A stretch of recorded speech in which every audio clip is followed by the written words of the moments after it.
Bueno, entonces vamos a pasar a analizar algunos de los parciales que ya tomamos en la cátedra, ¿sí? Este, por ejemplo, es el primer parcial del primer cuatrimestre, ¿sí? De la primera fecha de este año.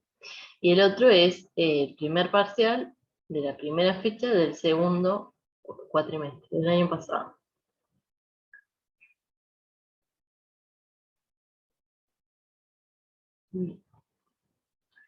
Algo que les recomiendo que analicen, ¿sí? Es todas estas primeras recomendaciones para el examen. ¿Por qué? Porque justamente van a dar con algunas de las ideas que se buscan con el examen y además con algunas cosas que tienen que tener sí o sí en cuenta, ¿sí? Por ejemplo,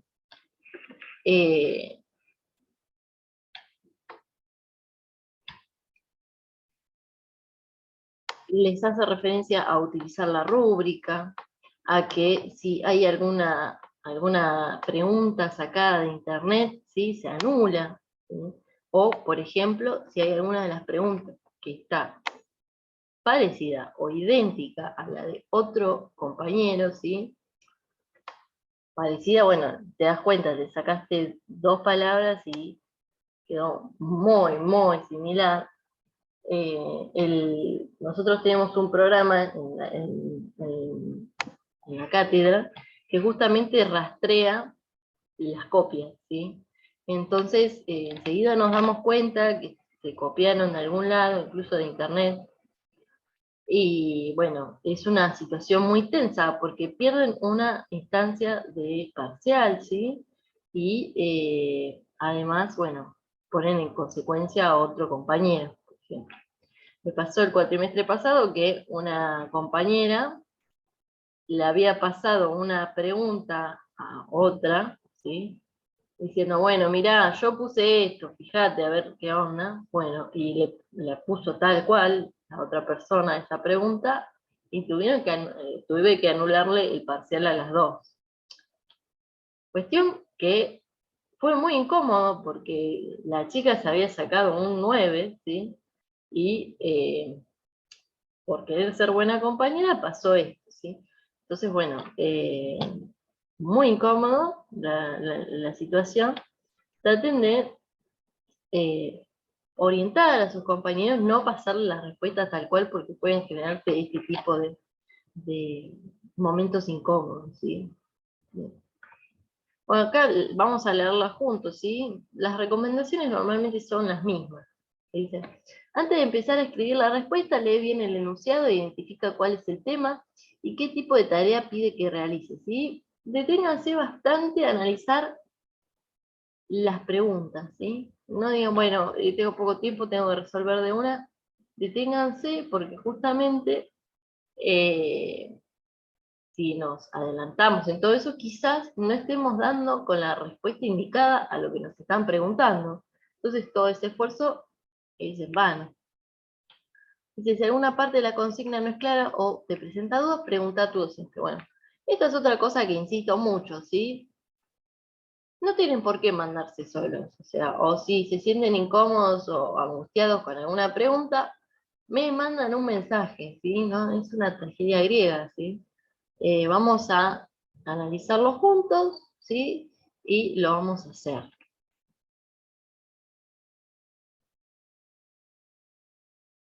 Bien.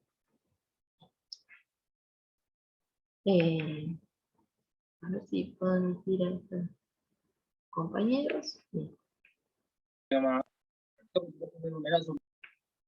Bien. Acá hace referencia a que todas las consignas deben ser respondidas con contenidos vistos en la materia, ¿sí? No puedo sacar de un libro de secundaria, de internet, información. ¿Por qué? Porque si sacan palabras textuales de alguno de estos, la pregunta no se va a contabilizar y se va a anular, ¿sí? Entonces, se utiliza el material de lectura de la cátedra, ¿sí? Justamente por eso lo estuvimos analizando entre todos. ¿Sí? Acá menciona también elaborar tus respuestas a cada consigna. Si alguna consigna te presenta dificultad, déjala para retomarla más tarde y continúa con las demás. Bueno, esto es una cuestión importante para el manejo de tiempo, ¿sí? Si vemos que es muy complicada la pregunta, la planteamos para resolverla más adelante. Y la rúbrica no la pasamos por alto, ¿sí? La analizamos para ver qué nos están pidiendo con esa pregunta, ¿sí? Si me está diciendo que tengo que expresar, ¿sí? En lo que yo estoy respondiendo, ¿no? Eh, que nombrar las características de una serie, que nombre todos los conceptos, que esto que lo otro. Bueno, entonces, si te está pidiendo que utilices todas las palabras que te están pidiendo en ese texto, como que te están dando para armar un texto, si no usas alguna, ya de entrada está mal, ¿se entiende? Eh, ya no va a llegar al óptimo, a la nota óptima. Entonces, bueno, esta es una cuestión importante, ¿sí? Si la pregunta solicita que se utilicen todas las palabras, ¿sí? Acuérdense de utilizar todas las palabras. Y pierdan el miedo a borrar, a rearmar, ¿sí? Porque justamente esto es una experiencia también para aprender a escribir y a resolver ciertas consignas que les va a dar mejor capacidad de expresión. Y después que resolvieron todo el examen, ¿sí? Les recomienda que revean las preguntas que ustedes escribieron, ¿sí? Bien. Después dice, confía en todo lo que has estudiado y trabajado hasta aquí, ¿sí? No hace falta copiarse, no hace falta sacar el internet. Los exámenes son buenos momentos para reflexionar sobre cómo venimos en la cursada, repensar y repensarnos. No se trata solo de aprobar, sino de dar nuevos pasos en la carrera elegida, ¿sí? Aparte tenemos un recuperatorio, ¿sí? No es no es una catástrofe si les va mal de entrada. Van a tener otro momento, ¿sí? De recuperación. Bien. En muchas de las tareas y preguntas que incluimos en esta materia buscamos que apliquen los conceptos que ya estudiaron para pensar alguna situación nueva o hacer algún análisis que no hayamos hecho antes en el material. Para resolver estas consignas no pretendemos que hagan búsquedas en Internet de nueva información. Por el contrario, la información necesaria para contestar estará siempre en el material de lectura de la materia y leemos lo que haga falta en cada caso en el texto de evaluación. La evaluación, como las tareas y los materiales de lectura, tiene un hilo conductor. Es decir, las preguntas están en relación unas con otras. Al pensar una respuesta, es importante tener presente lo que se viene contestando a las preguntas anteriores. Para esta evaluación tomamos como tema la relación entre el asma y la microbiota intestinal. Al igual al igual que en el simulacro, vas a encontrar consignas intercaladas en el texto, cada una con su correspondiente rúbrica para orientar respecto de qué se espera en cada respuesta. Bueno, acá vamos a empezar con el análisis de esta situación, ¿sí? Dice, el asma es una condición inflamatoria de las vías respiratorias, que puede afectar tanto a niños como a adultos. La cantidad de personas con asma en el mundo entero aumenta año a año. Los síntomas de asma pueden presentarse en forma de tos, sibilancia, sí, dificultad en la respiración, una sensación de opresión torácica, ¿sí? ¿Qué es lo que pasa cuando alguien tiene asma? Bueno, ¿se acuerdan que estuvimos analizando los pulmones, ¿sí?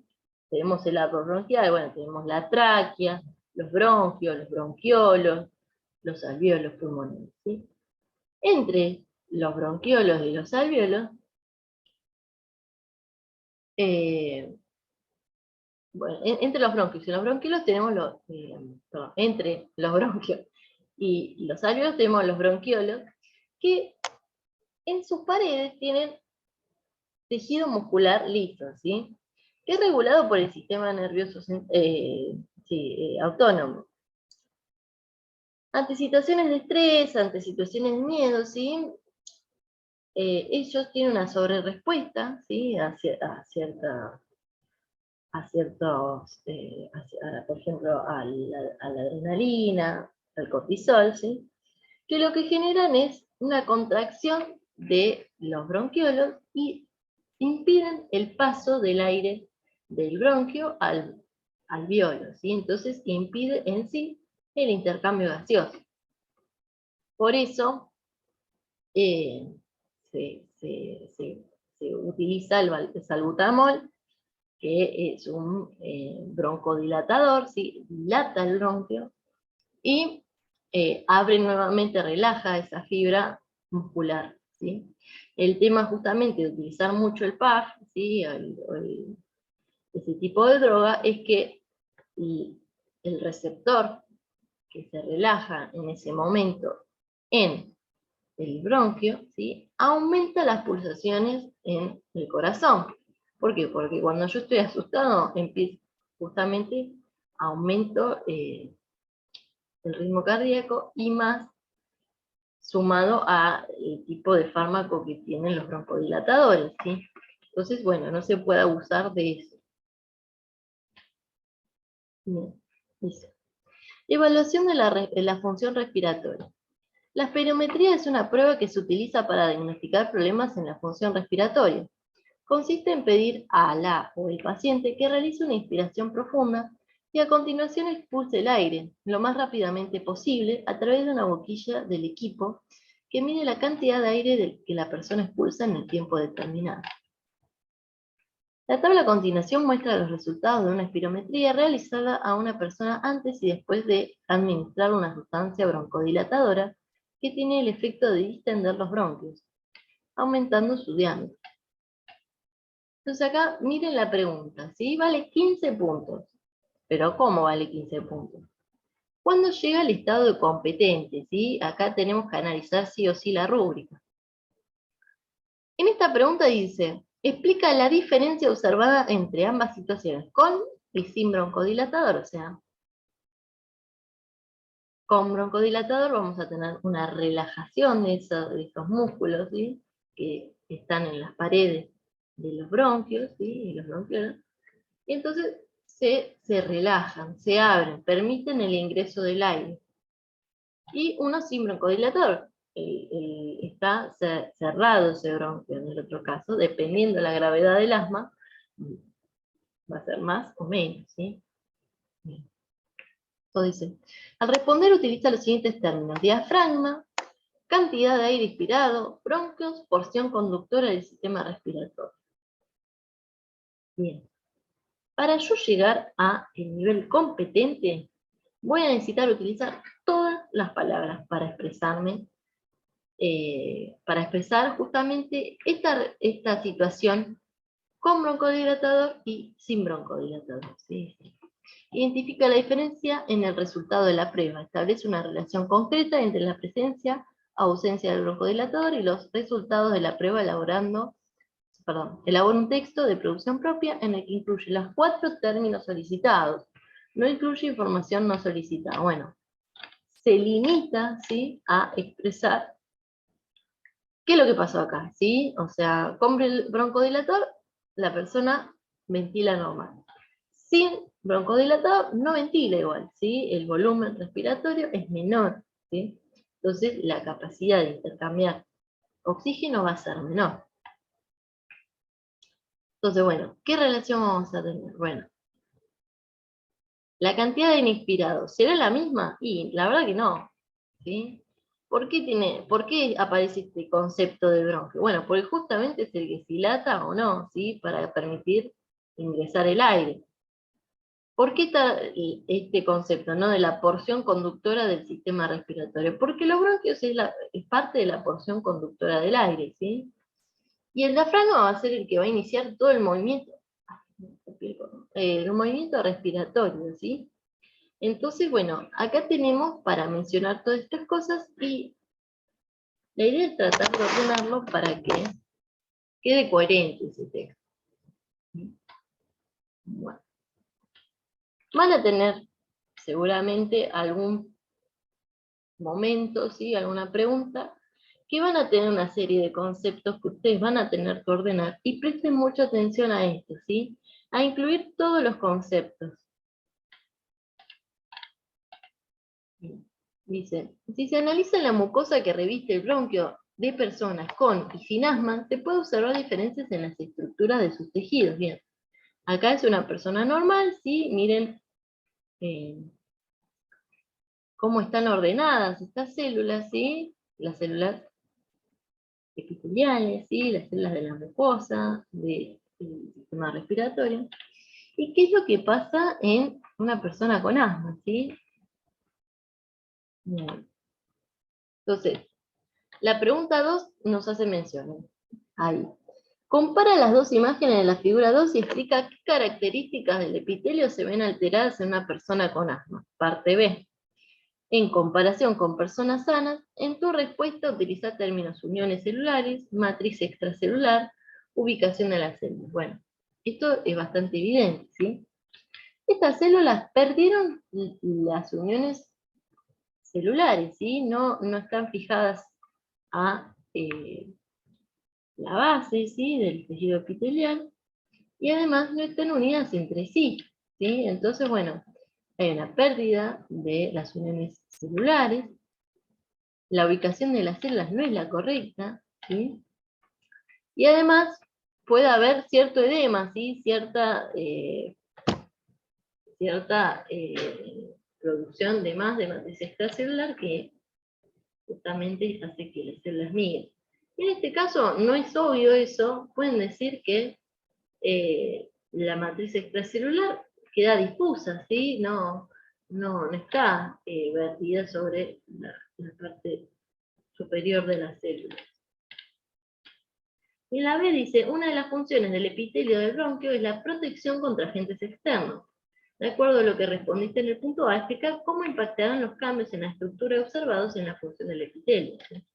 Bueno, esto al no estar ordenado no funciona como una barrera ante los agentes patógenos, ¿sí? Ingresan directamente al tejido conjuntivo laxo de abajo e ingresan a la sangre de una, ¿sí? Entonces, bueno, tienden a tener más problemas con respecto a las infecciones. Bueno, la pregunta A nos solicita, ¿sí?, que identifiquemos y describamos una o más alteraciones representadas en el epitelio. La respuesta incluye referencias concretas a ambas imágenes. Al establecer comparaciones menciona tanto el epitelio alterado como el epitelio normal. Utiliza los tres términos solicitados para explicar la o las alteraciones identificadas. Utiliza el vocabulario específico visto en la materia. Describe las características del epitelio normal que le permiten cumplir con la función de protección. Menciona la alteración de la función del epitelio afectado. Relaciona de manera directa los cambios en la estructura del epitelio con las alteraciones mencionadas, ¿sí? Bueno, acá tenemos, ¿sí?, que tenemos que respetar sí o sí la rúbrica, ¿sí?, cuando empezamos a desesperarnos. Van a empezar a desesperarse y van a empezar a decir, bueno, ¿qué quiere que ponga? No entiendo. Y bueno, van a tener que ir sí o sí a la rúbrica para intentar descifrar eso, ¿no? Y de última, si sienten que aún así, a pesar de haber leído la rúbrica y analizarla, no lo entienden, lo charlamos, ¿sí? No hay ningún problema con eso. Y si veo que es muy masivo, bueno, lo tratamos de resolver haciendo un Zoom o alguna cuestión general. Bien, acá dice, las causas del asma no están completamente establecidas. Aunque existe heterogeneidad en los orígenes del asma, hay evidencias de que el desarrollo y el aumento de casos en las últimas décadas está influenciado en parte por los cambios en la microbiota, el conjunto de microorganismos que habitan de manera habitual el intestino humano. Puede parecer a primera vista difícil de entender la relación entre la microbiota y el desarrollo del asma, pero lo iremos desarrollando a lo largo del parcial. No lo puedo admitir a Juan Manuel. No sé qué pasa, que estoy insistiendo y no lo puedo agregar. Bueno, dice, consigna que no se entrega. Dice, ¿cuál es el rol que tienen en el sistema digestivo los microorganismos que normalmente habitan en el intestino humano? Bueno, normalmente sí, el rol que tienen es procesar, ¿sí?, parte de las vitaminas, ¿sí?, que nosotros consumimos, como es el caso de la vitamina K, ¿sí? Ellos la elaboran. utilizan la fibra dietaria, ¿sí? Para consumirla como alimento, ¿sí? Y participan justamente en mantener a todo el tejido del intestino, ¿sí? Libre de bacterias nocivas, ¿sí? Porque si tenemos bacterias benéficas, no tenemos bacterias nocivas, entonces nuestro tejido epitelial intestinal está a salvo. Los microorganismos presentes en el intestino grueso realizarán su ciclo vital.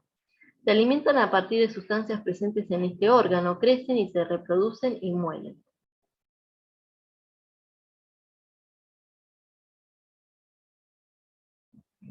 La figura 3 a continuación muestra esquemáticamente una de las bacterias que forman parte de la microbiota en un momento particular de su ciclo de vida.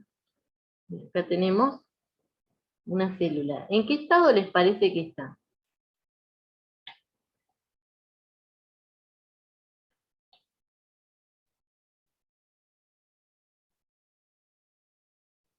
Está en pleno proceso de fisión binaria, ¿sí? Acá hubo una duplicación del material genético, y está comenzando, ¿sí?, la división del citoplasma y de la pared celular. Claro. Acuérdense de diferenciar la división celular en procariotas y en eucariotas, ¿sí? Porque justamente, bueno, hay bastantes diferencias. Acuérdense de ver el videíto que yo les mandé, eso de Ameba Sisters, que están muy buenos para ver mitosis y meiosis en células eucariotas. Bien, después dice, pregunta 3. Escribe un texto en el que expliques lo que muestra la figura 3 y cómo debería continuar el proceso luego del instante representado hasta su finalización.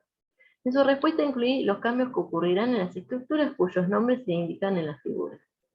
Bien, otra cuestión que está bueno que hagan, ¿sí?, es que analicen algunos archivos que yo les mandé. Por ejemplo, cuando vimos división celular, yo les mandé un PowerPoint que explicaba todo lo que era la fisión binaria, ¿sí?, y la división celular, ¿sí?, de forma más o menos sencilla. Entonces, bueno, ténganse a mano esas cosas, ¿sí?, que no es el material de lectura de la cátedra, pero sí es información oficial que les damos nosotros.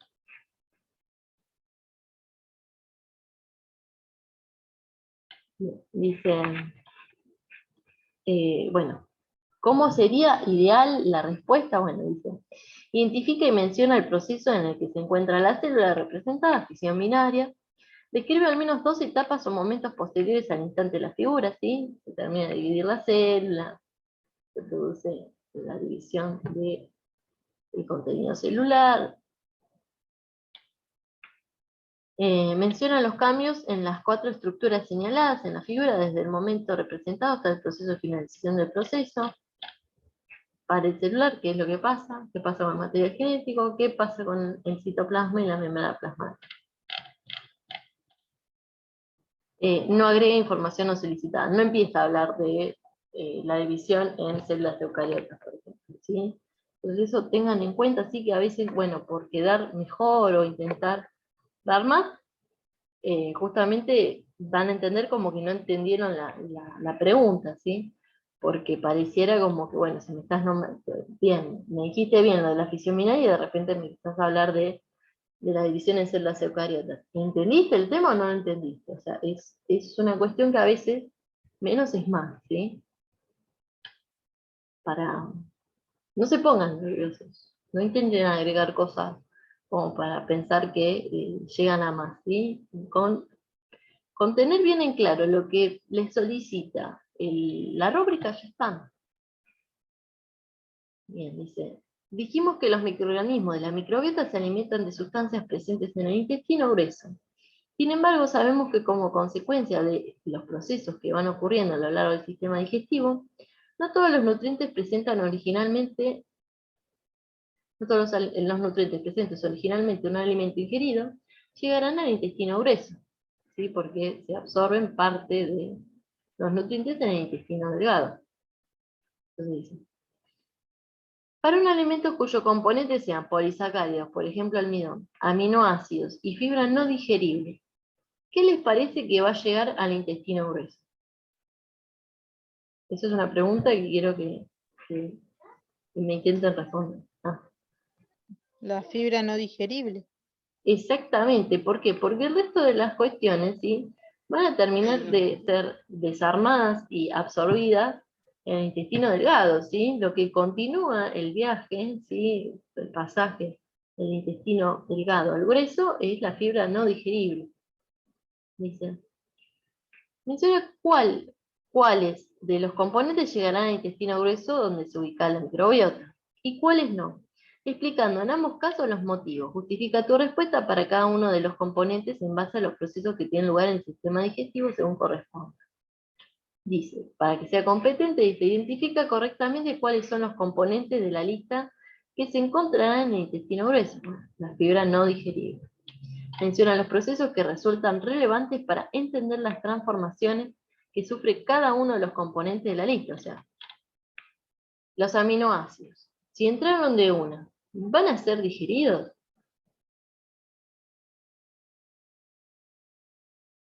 ¿Van a ser procesados o son absorbidos directamente? ¿Qué les parece? Son absorbidos directamente. Exacto, ¿sí? El polisacárido va a ser seguramente atacado por algunas enzimas digestivas, por ejemplo, la amilasa salival y la amilasa pancreática. Y la fibra no digerible no tenemos enzimas nosotros para digerirla, justamente, entonces, bueno, ahí tenemos la respuesta, ¿sí? Bien. Después dice, relaciona de manera clara y concreta la presencia o ausencia de cada componente con los procesos que tienen lugar en el sistema digestivo, no incluye información no solicitada de carácter general. Otra cosita más. El PowerPoint que yo les pasé del sistema digestivo, hay una imagen, ¿sí?, que están todas las enzimas, ¿sí?, que participan en el proceso digestivo. Entonces, si tienen a mano ese cuadrito, no se tienen que volver locos analizando el material de lectura, ¿sí? Bien, dice. Relación entre microbiota y asma. A partir de una serie de estudios en los que se ha caracterizado cuáles son los microorganismos presentes en la microbiota de personas asmáticas y no asmáticas, se encontró que ciertos organismos están presentes en personas no asmáticas, pero están ausentes en personas con asma. Por este motivo los llamamos microorganismos protectores. ¿Cómo ejercen su función protectora estos microorganismos? Se piensa que esto ocurre a través de algunas sustancias que los microorganismos protectores generan durante su ciclo de vida. Un ejemplo de estas sustancias son los ácidos grasos de cadena corta. Los microorganismos protectores producen estos ácidos grasos de cadena corta a partir de restos de alimentos ingeridos por la persona y los liberan en el intestino. Entonces tenemos la pregunta 5, dice, de acuerdo a lo que se menciona en el texto sobre los microorganismos presentes en el intestino, ¿sería correcto representarlos como un sistema abierto? ¿Qué les parece? ¿Serán o no sistemas abiertos?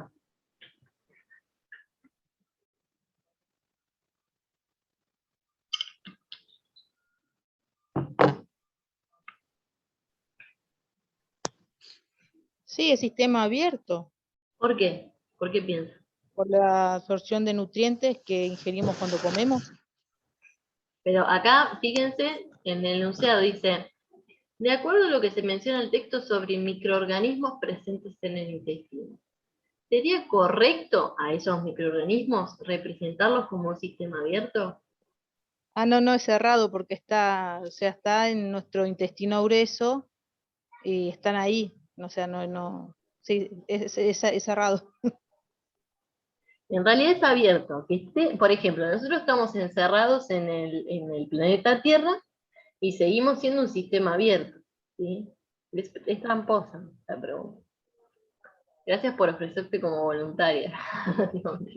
La idea es que justamente aparezcan estas cosas porque está bueno, porque es lo que primero que se puede llegar a pensar, ¿sí? Esta bacteria va a ser un sistema abierto, porque en sí mismo intercambia materia y energía con su entorno, ¿sí?